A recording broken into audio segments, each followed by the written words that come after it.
আবারও তীরে এসে তরি ডোবালো বাংলাদেশ নারী দল। প্রথম 2 ম্যাচে হেরে হোয়াইট ওয়াশের সংখ্যায় ছিল টাইগ্রেসরা।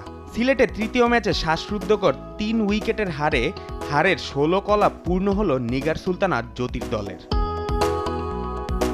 সিলেটে আন্তর্জাতিক স্টেডিয়ামে টস জিতে ব্যাট করতে নেমে শুরুটা দুর্দান্ত ছিল বাংলাদেশের। পাওয়ার প্লেতে 1 উইকেটে 49 রান তুলে বড় স্কোরের জানান দিয়েছিলেন টপ অর্ডারের ব্যাটাররা।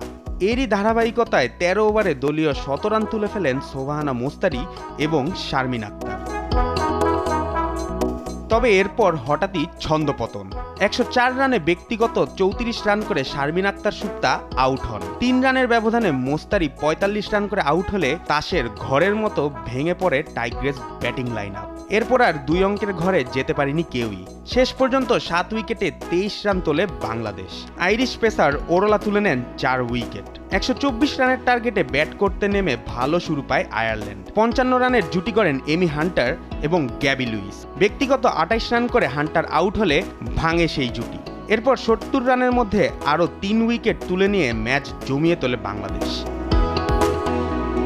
বাংলাদেশের বোলাররা রান আটকে শেষ ওভার পর্যন্ত ধরে রেখেছিল ম্যাচের লাগাম। 20তম ওভারে জয়ের জন্য আয়ারল্যান্ডের দরকার ছিল 15 রান। স্বর্ণা আক্তারের প্রথম বলে কেলি রান আউট হলে জয়ের সুবাস পাচ্ছিল টাইগ্রেসরা।